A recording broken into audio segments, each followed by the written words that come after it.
kii ñu leen di nuyu bu baax a baax di leen bëggee xaar gaa yi dugg tuuti rek après ñu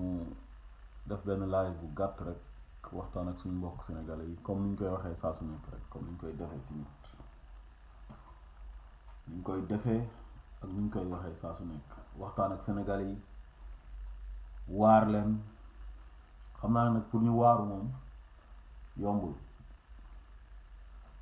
yedd leen pour ñu delloo si seen xel quoi c'est très important loolu mooy suñu rôle ñoom ñuy bëggee ñi nga xamante ni ñoo ñuy bàyyi xel saa su nekk ci suñu page bi officiel Sénégal rek ci YouTube bi encore une fois ñu leen di fàttali nag ne partager moom am na solo trop partager waaw di leen partager parce que wax ji il faut mu àgg fu ne pour ku nekk mën see jot waaw wax ji nag dana xaw a ñàkk solo tuuti rek waaye waaw ku ko déglu rek dina am loo ci jëriñoo daal parce que ñun moom ay taalibe lañu rek quoi donc duñu wax ne suñu wax am na solo waaw parce que nit moom comme li ñuy wax il faut être modeste quoi soxna Astou Fall maa ngi lay ziyaare bu baax di la bëggee di kontaan ci yow bu baax a baax a baax Fall Njaga yaaram du nuyu ñi bàyyi xel ñëpp fas yéene ñëw nag comme ni ñu ko waxee rek wax ci actualité bi nga xam ne moo concerné suñu réew di Sénégal suñu gaal di réew mi nga xamante ni moo ñu gënal fépp waaw bëgg sa réew ci jaamu yàlla la bokk waaw doomu aadama daal fi yàlla def nga juddoo fa du hasard yàlla moo xam lu tax mu def nga juddoo foofu kon foofu danga ko war a fonk bu baax a baax a baax waaw nit lu la yàlla may ak fu la yàlla jaarale loolu boo ko fonkee rek defal nga yàlla li mu bëgg mooy sa waajur yi nga xamante ni yàlla foofu la jaarale bi mu la fa jaaralee ba pare def na la wa bil walidayni ihsanan imma yablugha indaka al kibara ahaduhuma aw kilahuma la taqul lahuma uffin wala tanharhuma xam nga wa qul lahuma qawlan kariman loolu la yàlla wax donc kon yonent bi ñëwaat yokkal la ci na la hubul watani minal iman bëgg sa réew ci jaamu yàlla la bokk loolu moo tax rek ñun ñu jàpp na ñun dañuy jaamu yàlla fu mu nekk nii parce que dañuy wax pour lu jëmale réew mi kanam Ababacar Sarr maa ngi lay ziar bu wér di kontaan ci yow di la bëggee di nuyu waa groupe bi yëpp di ñu bëggee waaw tey nag dañoo bëggoon a wax tey ci inondation bi am Sénégal di massawu di compatir ak ñi nga xamante ni ñoom ñooy les victimes de l'inondation donc métti na trop waaw parce que nit moom lu ko dal rek yow da ngay xool bu doon yow moo tax nit ku nekk soo gisee nit nekk ci jafe-jafe da nga war a bokk ak moom jafe-jafe yooyu bokk ak moom naqar bi su dee tiis même chose parce que da ngay imaginer moom li ko dal nu mu méttee su fekkoon yow la dal kon c'est très important kon tey bi ma tëddee ci néeg bi avant ma yeewu dëgg sa waay mu ne looy xool ci côté bi bro non xooluma dara de fii kenn nekk fi je suis seul quoi sa waa ji nu mu tudd sax tonton Simon Sonko waaw tonton Simon Sonko xooluma dara wala ni may xoole nga foog dafa am ku may sóoraale wu ma kenn c'est que dafa am benn genre jant bi moo may sonal quoi mooy tàppe ci verre bi fii nii dafay refléter ci verre bi daf may xaw a sonal tuuti quoi loolu la rek may du dara quoi dama doon xool est-ce que mënumaa dem sax wàccee ko wala dara mais bon kon leeraay bi day wàññi quoi dama bëgg ngeen gis moom bu baax a baax tonton Simon Sonko ziar nañ la bu wér waaw tey dama tëdd sama lal bi may soog a yeewu noonu bees am ku ma oo Kaolack di ma ziyaare ma ne ko maa ngi lay delloo ziyaar bi ma ne ko naka waa dëkk ba waa Kaolack mu ne ma ndox rek moo ñu sonal billaahi ndox rek ñun ñëpp ñu ngi ci ndox mi dañoo sonn ma ne ko ah yéen kon jot na ngeen xoolaat seen bopp kon yéen depuis indépendance ba léegi yéen a ngi tànn président depuis indépendance ba léegi yéen a ngi tànn président te mosu leen a am président boo xam ne yéen fajal na leen seen jafe-jafe yi ngeen di nekkee jafe-jafe yi sax dafay gën di jëm kanam pendant 59 ans waa léegi est-ce que yéen du ngeen def taxaw seetlu ngeen toog xoolaat seen bopp mu ne ma loolu li nga wax yëpp dëgg la waaye du ñëpp ñoo ko xamee noonu ma ne ko waaw léegi ma toogaat am sama beneen jarbaat bu ma oo di ma wax tamit na ma Kaolack ndox mi da leen a sonal quoi ma wax ko la même chose que li ma wax mbokk mi ma owoon di ma ziyaare mais sama jarbaat def na ma mais ñun Macky Sall la ñuy woteel parce que Macky kenn tanewu ko fi quoi fii ñëpp a yem ma ne ko wax jooju laay bañ a dégg bàyyi ñëpp a yem man je peux pas concevoir Sénégalais toog naan ñëpp a yem ñëpp yemuñ bu ñëpp yemoon dina am ñoo xam ne dinañ gedd seen cër ñëpp mënuñoo yem xoolal gis ngeen baaraam yi yàlla nu mu ko bindee juróomi baaraam la majeur baa ngi nii gis nga moo ci sut gis nga majeur bi moo ci sut kon juróomi baaraam yi sax tolloowul xoolal pouce bi nu mu gàttee te pourtant dafa am njëriñ boo bu ñuy jël sa ay empreinte dañu lay wax ne la tegal pouce bi ba pare kon am na lu ci yàlla def yàlla jox nañu ay misaal yu bari ci alxuraan ma ne ko bu ñëpp yemoon dina am ñoo xam dinañ gedd seen cër ma ne ko yàlla wax na la ne la unzur kayfa faddalna ba'dahum ala ba'd wala al axiratu akbaru darajatin wa akbaru tafdila mu ne xoolal ni ma gënalee nit ñi ci kaw suuf te alaxira tamit noonu lay nit ñi di gënantee waaw ba pare nag nga taxaw naan ma fii ñëpp a yem ma ne leen ma ne ko ñëpp yemoon mu ne Macky kenn tanewu ko ma ne ko loolu du dëgg Macky Sall ñu ko gën rek a fa nekk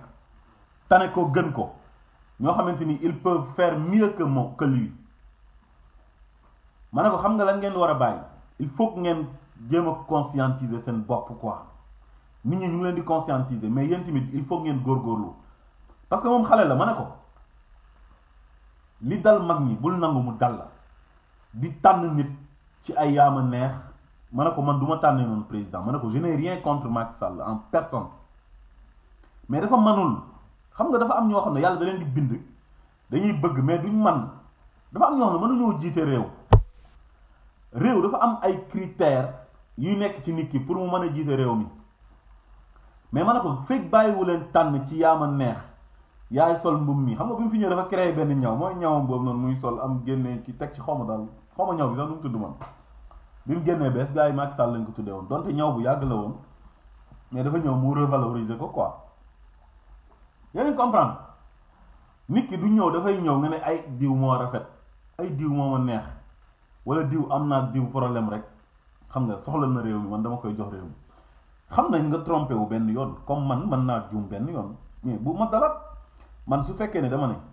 élection 2012 yi Macky Sall laa choisiroon moo ma gënal ma teg ko votel ko mais il a fait 7 ans sans rien faire deful dara ci 7 ans yi lu dul jàpp nit ñi di tëj gaay mi di sàcc xaalis di rawale di saaga nit ñi di xas nit ñi di jaay nit ñi doole xam nga am ay bavure policière scandale yu mag yu nekk di am rakkam jël suñu pétrole sàcc ko moom Frank Timis lekk xaalis bi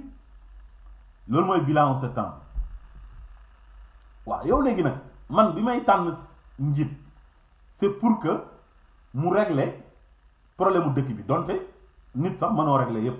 mënoo régler problème yépp mais nga am loo def loolu moo tax ñuy tànn président bi day ñëw ne yéen seen jafe-jafe yi ngeen nekkee yéen waa Sénégal man kat damay laaj réew mi pour ngeen jox ma saafara ko léegi nag sénégalais yi nag yow sa discours boobu noonu nga leen di wax ñoom ci lañ lay ci la loolu la ñuy dégg am yaakaar tànn la waaye ba tey lu ëpp ci ñun duñ déglu discours bu baax am na ñoo xam ne nag dañuy ñëw defar ay discours yu baax ndax nit ñi waaw ñëw pour fen pour falu mais il faut nga jàng nit ki léegi nag su fekkee ne nit ki ñëw na indi discours am comme Macky Sall 2012 indi ay gouvernance sobre et vertueuse la patrie avant le parti xam nga ne dafay xeex népotisme xeex xam nga yu bëri yow nag li ñuy wax ne nit kàddoom nga koy gëmee xëy na am na ñoo xam ne loolu moo tax ñu fal ko am na ñoo xam ne nag victime u Ablaye Wade bu mu nekk victimiser boppam loolu moo tax tamit ñu fal ko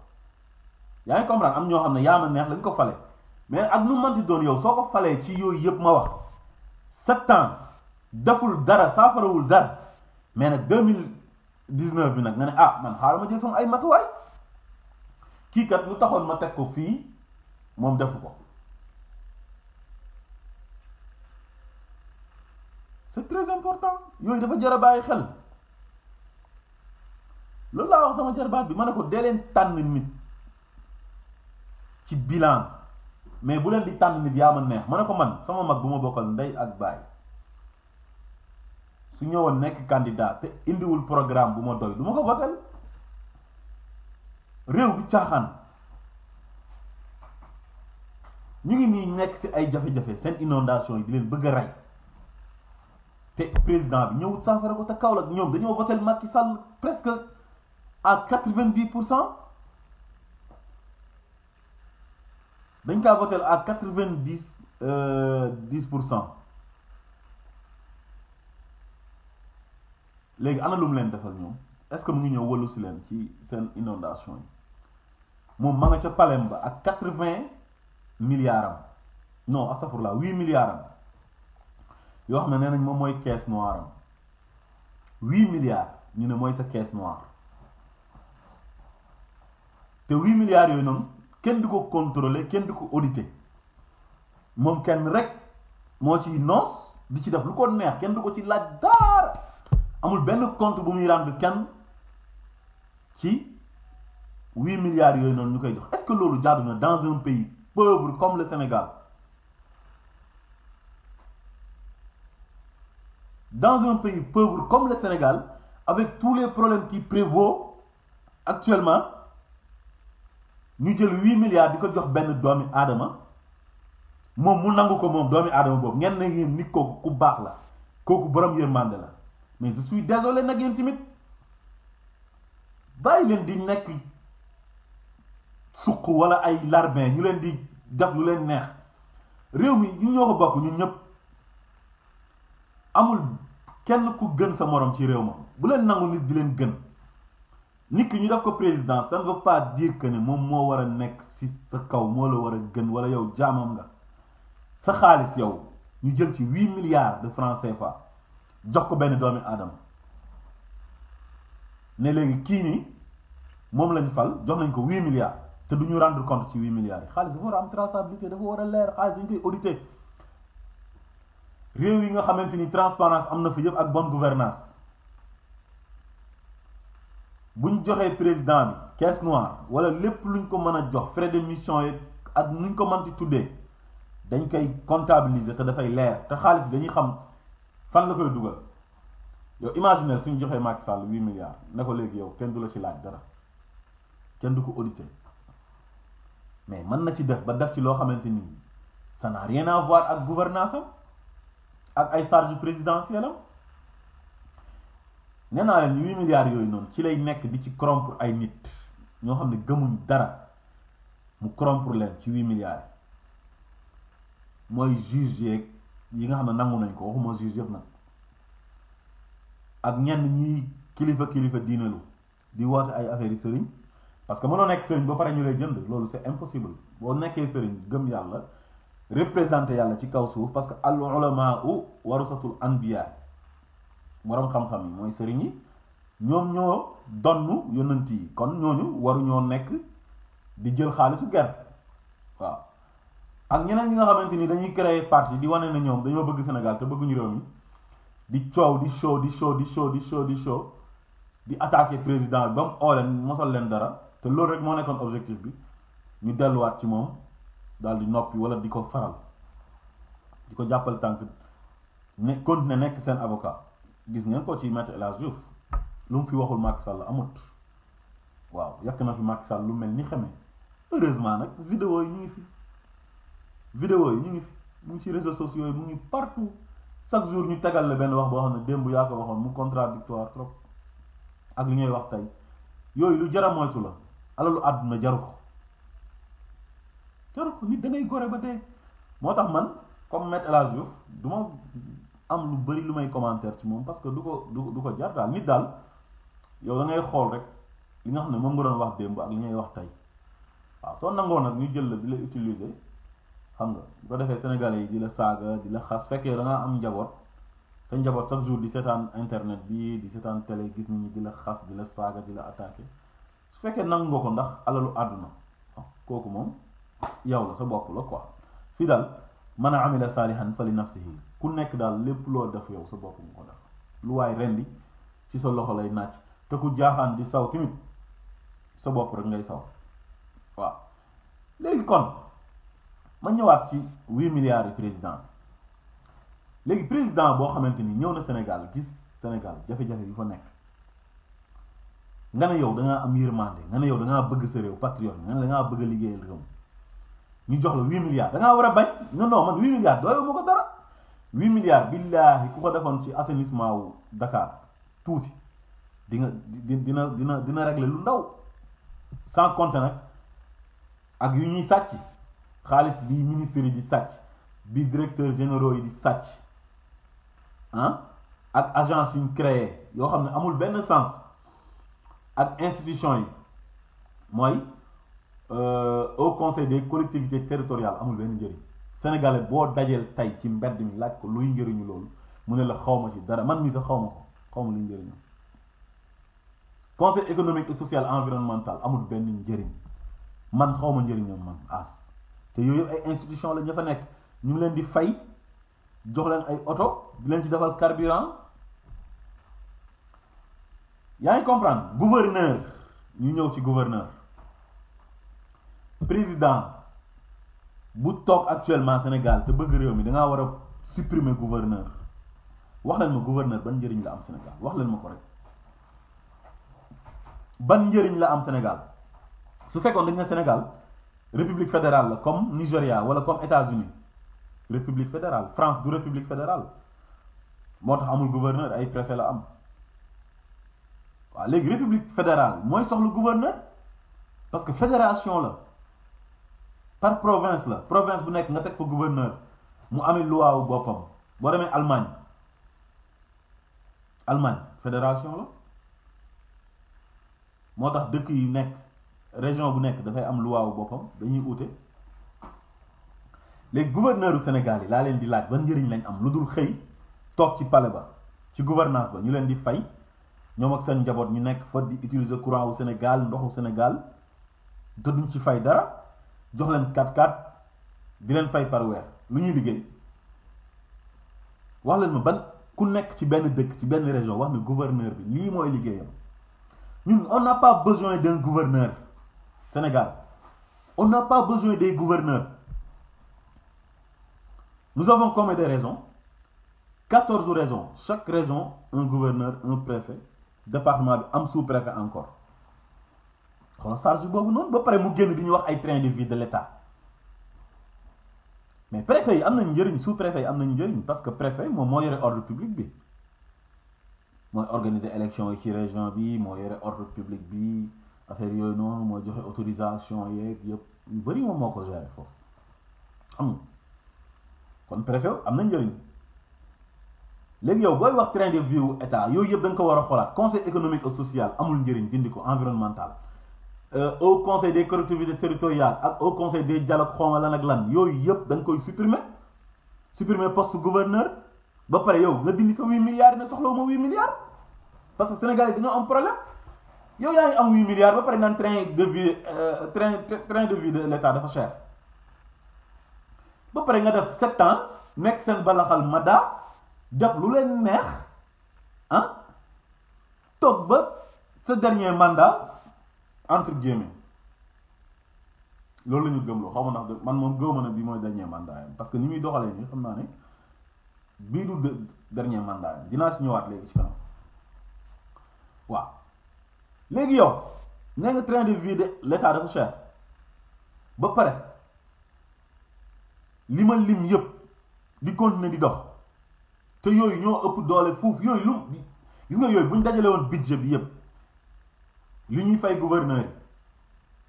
courant bu ñu leen di fayal ndox bu ñu leen di fayal téléphone bu ñu leen di fayal conseil économique et social environnemental au conseil des collectivités territoriales au conseil des dialogues yooyu yëpp nga dajale ko seen budget ñoom ñëpp ak 8 milliards am yi moom ak 1000 et quelques milliards yu mu def ci TER bi nga xam ne soxlawuñ ko train express régional ñun on n'a pas besoin d'un train express régional parce que am na yeneen yu ñu tollaguñ foofu dañ nangu loolu ñun tollaguñ foofu ah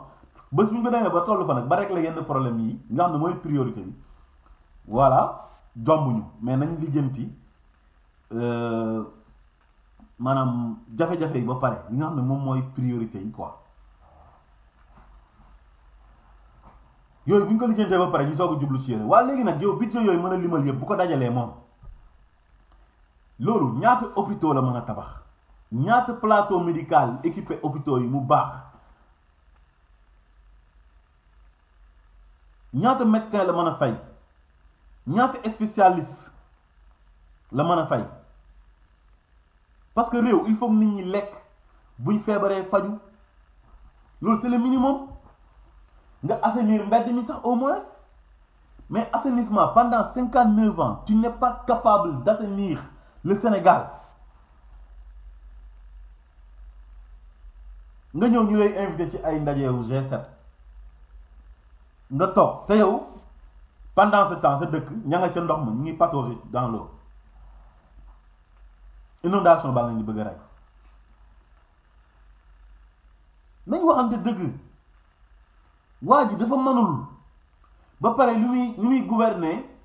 lépp ci doole la ko teg ak bew arrogance amul yërmande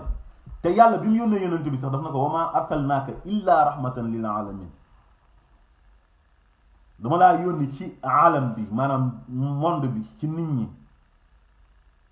ngir nga am yërmande ci ñoom kon président il faut d'abord nga am yërmande ba pare soo ko mën a nekk njiit mais su fekkee sa xol bi dafa ñuul bon ay fayu wante ay toroxal doomi aadama di jàpp di dugal ci kaso yi kooku mënoo nekk njiit il faut ngay supporter il faut nga mën a lu ñëw dal sa kaw nga nangu ko ne man maay président de la république waaye yow sa rakk bu tooñee ñëpp di ko vilipender soo génnee wane na yow président nga waaye kii sa rakk la loolu mënta nekk république amul xamut loolu dans une république amul papa amul yaay amul doom tu es le président de tous les Sénégalais tu as été élu par la majorité sénégalaise ñoom ñoo la fal ba pare ngay far pour lan kon lacune yi bëri na léegi nag maa ngi leen doon wax ba ne leen moom xam na boppam de gis nga nit ku nekk yaa gën a xam sa bopp gis nga bi mu defee 7 ans yi moo la gën a xam ne sénégalais yi bëgguñ ko rëcc ñi ko fal tamit rëcc nañ lu ñu ko fale gis nañ fi ay mouvement rëccoog yeneen ak yeneen gis nañ nit ñi ni ñu doon indignation yi ñëpp gis nañ ko kon moom xam na boppam loolu nag moo tax moo wax leen ko sama laay bële passé man na leen bi mu demee ba xam ne moom bëgg na nguur te gis nga nit ku gore dëgg suñ la falee te li nga digaale woon ak nit ñi respecté woo ko wala mënoo kaa def da ngay bañ a bokk ci élection yi organiser des élections libres et transparentes comme ni ko François Hollande defee ku gore la li nit ñi doon xaar ci man mataluma ko kon damaa échec man comme nag échec naa man gor laa duma bokk ci élection yi di ñëw je ne serai pas candidat waaye moom ndeysaan bokkul ñu nag tubaab bi dañoo am différence tubaab bi dañoo gore billaahi wallaahi tallaahi duñ jullit ñun ñoo fi dàq oote ay jullit jàq fee oote gëm yàlla dàq fee dem ci jàkkee dàq fee sol yére yu ngand dàq fee sol ay mbaxana foog ne loolu mooy àdduna affaire bi jëf la ak ci xol affaire bi jikko la mais du ay wax ay puukare ay fen ay naafeq affaire bi du loolu da ngay def nit ñi gis ñun nga def acte yu noble ñu ne ndeysaan kii lu mu def rëy na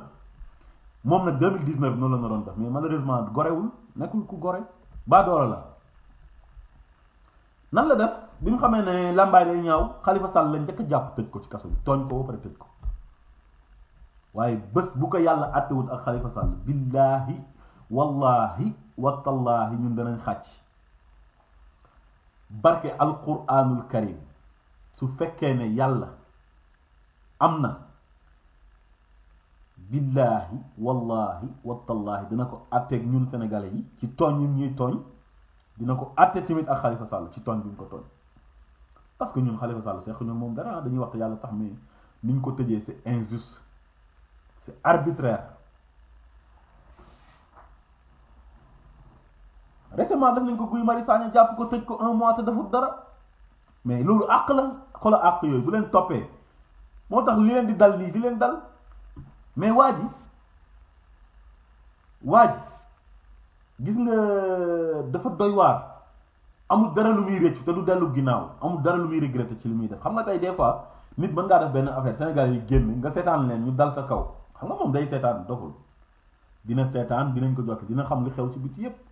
mu ngi yore portable am comme ni ñu yore suñu portable bu toogee fenn mën na dugg ci réseaux sociaux yi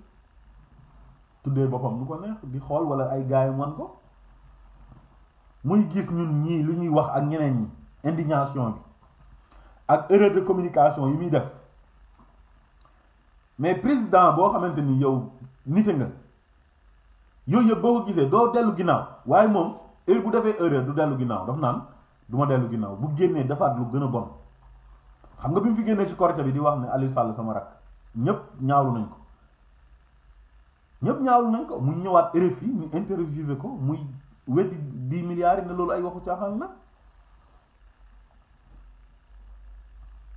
kon ba léegi moom mu ngi faral rakam amul dara ñun lu ñu koy wax wala lu ñu koy yeddee moom mu toog gis ci boppam ne ah man kat def naa erreur xaaral ma dellu ginnaaw tuuti waaye dafa rëy il est orgueilleux doole lay bëgg a jiite réew mi xam nga ak bew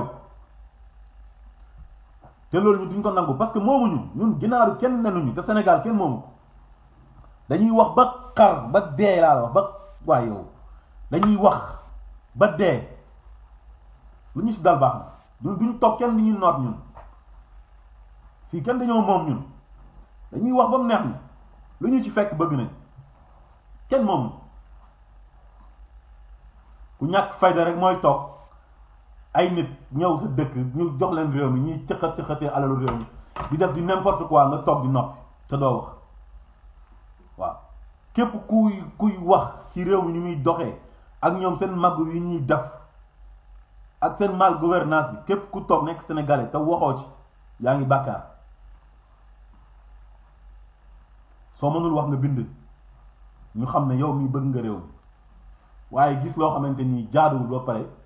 nopp ci yëfu naa fekk la léegi lu tax moom du dellu ginnaaw mooy dafa bëgg a def 3e mandat dama ko wax sama live bi pass man lépp lu ma wax rek après da ngeen dégg nit ñi commencé génn di ko wax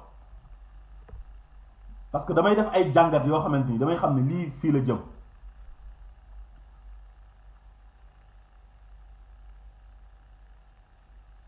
damaa toog fii di def live ma ne leen waa ji day def 3e mandat wala ñaar rek mooy am su defu 3e mandat dina jaxasewaat élection yi comme ni mu yàqee élection yi passé parce que mooy organiser élection yi buy dem te yàq na code électoral bi yëpp système électoral yëpp yàq na ko noonu lay defaat teg fi kenn koo xam ne ñoom ñaar dañuy négocier nga xam ne kooku du ko toppee dara loolu moo tax mu am fit di continuer di def li muy def nii moo tax li mu def yëpp réccu ci dara affaire Khalifa Sall bu ko réccu woon dina toog RFI naan quand j'en aurai besoin wala quand j'en aurai le désir président dina waxee noonu nañu waxante dëgg ku mat kilifa di nga waxee di utiliser baat boobu quand j'en aurai le désir ba pare naan loolu constitution bi man rek la ko may di fëgg sa dënn yaay kan ana Senghor ana Abdou Diouf ana Abdoulaye Wade ana dee est-ce que dee du am ëllëg ñu gas ba mu xóot ñu jël suuf si dóor la ko sa kaw foofu noo fay beewee kan lan ngay man dara doo ko man nit ñi ñoo lay jël sang la jël perkaal lëmas la ko takk la dem jébal sa borom suturaal la ku fi ngand lu ci kaw nit ñi boo dee bu ñu lay bàyyi ñaari fan ci mbedd bi ngay nëb bu xeeñ nit ñi bu ñu la rombee di fàtt seen bakkan yi kon doomi aadama du tus doomi aadama du dara nañ oyof waaye Sénégal yi da ngay am ñoo xamante ni da nga leen di gis da ngay rus sax nit dafay nekk kilifa ci lenn jiite benn affaire te ñoom ñoo koy fal ba pare ñu nekkaat fa di ko yéem di sukk di raam di toroxlu monsieur le président yow kañ doo moroomu gars yi lu mu fi def kenn dafa ko fi monsieur le député monsieur le ministre di rang seen bureau yi di leen tarbiyu ñoom ñooy tax ñuy fuuy di bew duñ leen wax dëgg te loolu yëpp xaalis ak naafeq moo ko waral ak ragal jamono gis nga nit da ngay gëm sa bopp si on n'a pas ce que l'on veut on se contente de ce que l'on a gis nga doomi aadama lu la yàlla may loolu ngay doyloo nga xam ne man lii la ma yàlla may du ma nekk ci gannaaw kenn di ko jay pour affaire xaalis wala pour affaire àdduna du ma suq kenn li ma wax ci troisième mandat Barthélémy Diaz wax na ko nee na Macky Sall travaille pour obtenir un troisième mandat léegi nii laa ko gis ci Sénégal avant may commencer live te bi ma koy wax Barthélémy Diaz waxagul dara ma déggaat barki démb ci journal 8h bi RFM barki démb ñu ne dañoo bëgg a def Benno Bokk Yaakaar benn parti yaa ngi gis li ma leen di wax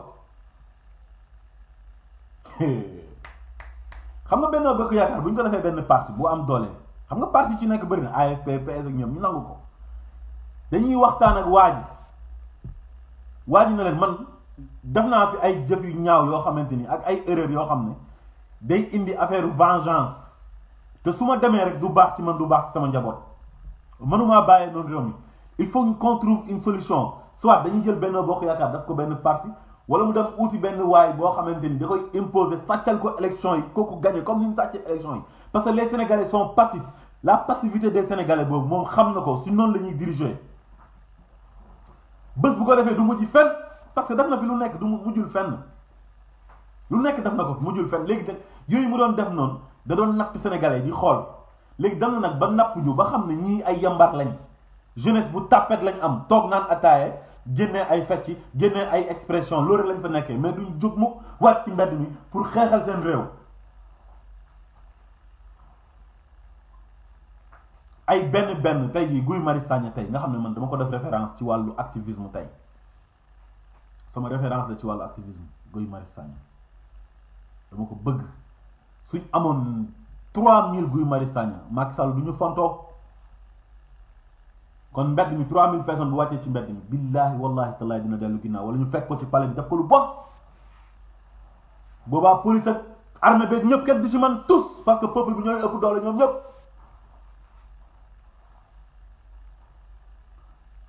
li ma leen di wax bind leen ko bu baax a baax waa ji dana am troisième mandat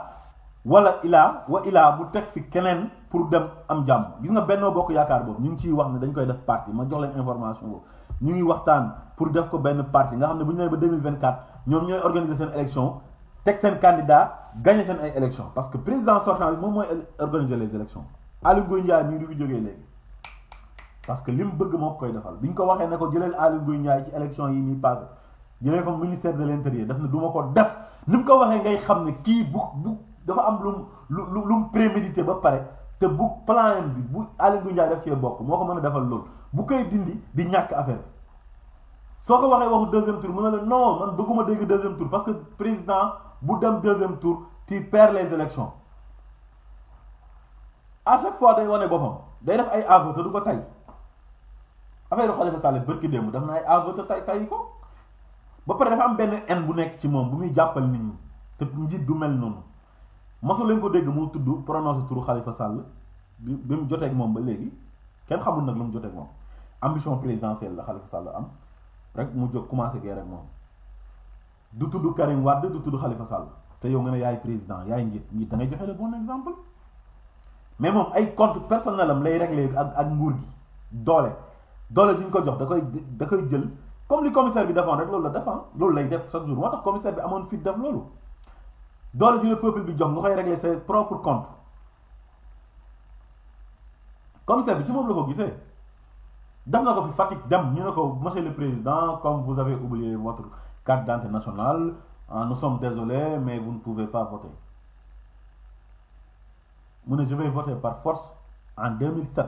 en étant premier ministre du Sénégal je me rappelle très bien du ma ko fàtte man boobu laa ko contre ba léegi 2007 ba léegi ànduma ak moom parce que man bëgguma baadoo la man j'aime pas man bëgguma baadoo la man dama bëgg nit ku gore ku nekk garmi nga xam ni nguur du la dofloo yan yi du dara du fees sa bët dara du la beewloo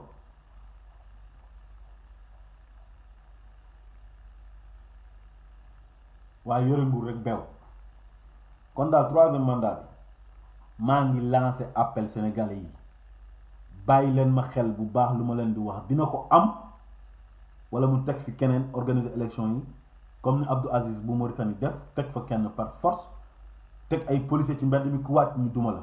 te sénégalais yi gis na ci moom Macky Sall gis na ci sénégalais yi benn passivité boo xamante ni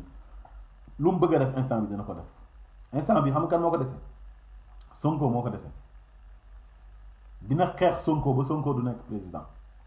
wala bu koy nekk moom dina fekk mu teg fi kenn ba kooku jógee fi instant bii ci loolu la nekk dinañ fexe lu ñu ko taxal ci 94 milliards mu retourné waat contre Sonko bañ dugal ko ci kaso bi su ko defee ñu ne Sonko dafa toll tëj ko kaso te du mujj fenn parce que làmbatu na nit ñi ba xam nit ñi ñooy ñan xam na Sénégalais ñoom ñooy ñan benn opposant fu mu nekk nii moo am Sénégal mooy Ousmane Sonko parce que moom mooy def le rôle d'un opposant moom mooy opposé wu mooy génn di jox Sénégalais ay information ci seen alal ressources minières yi xam nga génn nañ fi di yebal fi Maître El Hadji Diouf pour mu attaquer Sonko di ko xas di ko saaga Maître El Hadji Diouf ne kii dañ ko war a tëj ci kaso bi gis nga loolu muy wax noonu du waxu ay caaxaan de loolu dañ ko kaa wax loo li ñuy wax naar bu ndaw lu mu dégg lu mu wax ci gàdd ga la ko déggee yow benn avocat mooy génn rek toog di plaider nit naan ko ay nit dañ kaa war a tëj ci kaso bi mas ngeen ko dégg ci benn avocat ci plaidoirie yi am yëpp mas ngeen kaa dégg dañ kaa yebal pour mu dal ci kaw Sonko parce que xam nañ ne waxkat la comédien la dafay show xam nga pour ñu xool moom mu ubbi yoon bi ñuy yóbbee Sonko kaso parce que mu ngi wax ba naan ko kii duñ ko ñaf ci kaso bi comme ni muy waxee noonu rek léegi gis nga loolu muy foowee noonu ñoom loolu mooy seen dëgg dinañ fexe ba dugal ko kaso nañ dem ba ci kanam parce que xam nañ ne ñoom lu ñu def du mujj fenn ay quelques personnes ñooy génn coow après mu jeex ñu génnee policiers yi ñu dóor leen jël ñenn ñi def leen garde à vue après si suba ga ñu bàyyi leen après coow li fay li fi am yëpp loolu la xam nañ ne fu mu nekk nii moom mate na opposant yëpp mate na leen ay ñoom Malick Gakou Abdoul Mbaye ay ñoom keneen ko nu mu tuddati Hadjibou Soumaré Pape Diop ñëpp yóbbu na leen ardo ñëpp ci élection yi la leen dóoree ñu dee parce que dafa leen humilier te loolu la bëggoon da leen di humilier daf ne ñii duñ bokk sax ci élection yi xam nga loolu gàcce la ñooñu ak dayoo bu ñu am ci Sénégal Hadjibou Soumaré nekkoon président commission UEMOA Pape Diop nekkoon président de l'Assemblée nationale Malick Gakou nekk fi ministre ay yoon nekk fi ministre ci gouvernement Macky Sall ñaari yoon représenté lu nekk ci Sénégal le minimum mooy ñu bàyyi leen ñu nekk candidat mais mu toroxal leen xañ leen seen candidature toroxal leen ci kanamu Sénégalais yi wàcc baisse rebaissé leen rabaissé leen ne leen du ngeen tous du ngeen bokk sax ci élection yi mais le minimum booy sàcc ci élection yi sax nga bàyyi ñooñu sax nga suturaal leen ñu nekk candidat sax au moins loolu mooy sutura gi gàcce googu moo jàpp gars yi ba mënatu ñoo wax fu mu nekk nii dañoo ruus da leen a toroxal billahi da leen a wàññi léegi nag kenn rek la mënalul dara mooy Sonko ay Idrissa Seck fu mu nekk nii déggatoo ko sax mu wax ñëpp a noppi Sonko rek moom mooy def le rôle d'un opposant léegi nag biñ génnee yebal Maître El Hadji Diouf mu nekk fii di divertir nit ñi di wax Sonko dafa génn ci lendemain bi wan leen ne leen moom ragalul Macky Sall parce que Maître El Hadji Diouf ci ay propos yi mu naan kii dañ ko war a tëj ci kaso gi parce que fausse divulgation lay def xawma ak fausse information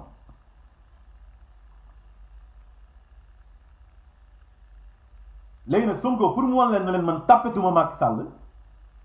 damay def conférence de presse sax waxaat yeneen scandale yu gën a garaaw ci le fer de Falémé ci niñ ko joxee Turquie moo tax ma ne leen nañ jàpp ci Sonko te xam ne fu mu nekk nii benn opposant lañ am mooy Ousmane Sonko benn opposant un jeune opposant qui a 45 ans nekk xale bu ndaw di teree nelaw gars yi fu mu nekk nii heure bu génnee wax rek suq yëpp génn ay man kenn man mën naa concevoir sax ñëpp wax ba mu des Abdou Latif Coulibaly man parce que man ci bi ma juddoo ba léegi j'ai jamais vu un traître ah comme Abdou man mosuma gis traître bu man ni Abdou Latif Coulibaly bi mu fi Ablaye Wade nekkee scandale yi ñu doon sulli yëpp ci kanam Ablaye Wade yu gën a bon mu ngi am ci Macky Sall ndeke moom dafa bëggoon a nekk ministre te temps yii ci gouvernement bi ñuy passé juste après les élections dañ ko dàq ci gouvernement bi mu noppi ñu dàq ko ci gouvernement bi mu noppi de léegi bi El Hadj Kassé ñëwee TV5 ñu ne dafa def ay burdu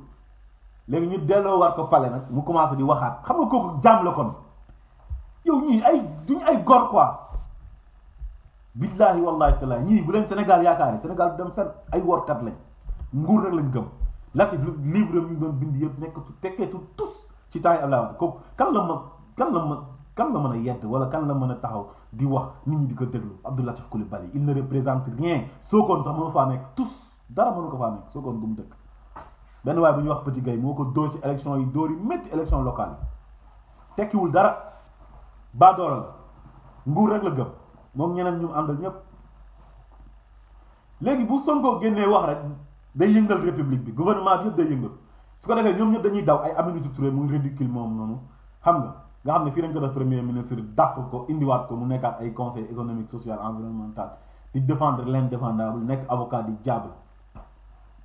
léegi ñoom ñi ñuy wax yëpp gëmuñ ko xam nga lan lañ bëgg nguur nekk ci nguur xam nga Aminata Touré Nations Unies la nekkoon tey jii bu nekkoon koo xamante ni ku am fulla la bi ñu ko dàqee ci gouvernement bi la waroon na bàyyi Macky Sall dem delluwaat ci la mu nekkoon mais ñu nekk ci Sénégal yore fa ay ndomba tànk moo leen gënal moo tax mu toogoon ci côté Macky Sall di négocier ba amaat ci institution yi benn ñu dàq Aminata Tall teg ko fa loolu rek lañ bëgg nekk Sénégal rek yore ay ndomba tànk madame le ministre madame la présidente monsieur le directeur monsieur le yooyu rek moo leen intéressé moo tax bu Sonko génnee su waxee rek ñoom ñëpp ñu génn te lu leen gën a naqari nag ñoom Sonko dafa leen nawle parce que ñoom tekkiwuñ dara ay suq lañ moo tax bu ñu waxee Sonko du leen tontu Sonko ke benn interlocuteur la am mooy Macky Sall Macky mooy nawleem parce que Macky la demal élection jël 3e te élection yi bu jaaroon yoon mu duma Macky Sall duma yu métti ba sëlam ko barke Baye Niass billahi wallahi wa taala bu élection yi jaaroon yoon 2019 dina ko duma yu métti sëlam ko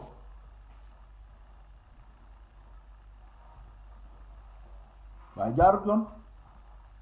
waa ji fu mu toog moo dëgër fu mu jàpp moo dëgër dafa am ay sénégalais yu ponkal yu koy jàppale te ñun xaalis la leen jox mooy ci ci justice bi ci këru diine yeeg ci partout am na fa ay nitam yoo xam ne ñoo koy jàppale communicateur traditionnel yeeg ñeneen ak ñeneen ñoo xam ne xaalis rek lañ gëm ku nekk président ñu ñëw sukk jébalu ci yow ne yow lañ àndal suba Sonko mi ñuy ngawtee nii Sonko dafa menacer seen ay intérêt ci système bi parce que da ngay toog sa kër di jot ay enveloppe te doo liggéeyal réew mi dara di jot ay mallette te xëyoo gonto di naan deretu sénégalais di ko muucu xam nga loolu naan deretu sénégalais yi la l'argent du contribuable sénégalais nga toog ñu lay indil ay enveloppe ngay lekk ñeneen ñi nekk ci mbedd mi di rey seen bopp ñi nekk yore ay pousse-pousse xale yore ay jakarta ñi yore ay mbuusu ay ndaamaraas ak ay gerte di ko jaay ci autoroute bi oto yi di leen mbëkk léeg-léeg ñu dee mécaniciens yi nekk ci duñ am place yu fixe nekk ci mbedd mi di tugg ci ron oto yi di liggéey ci ay risque yow nga toog sa kër xëy sangu ba set sol si yére yu rafet xaalis Sénégal yi ñuy fayee impôt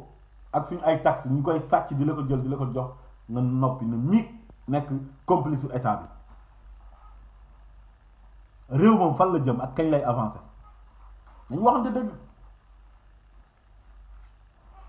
nañ jéem a soppi suñu jikko yi waa ji ñun nuñ mel noonu la ñuy jiitee nii ah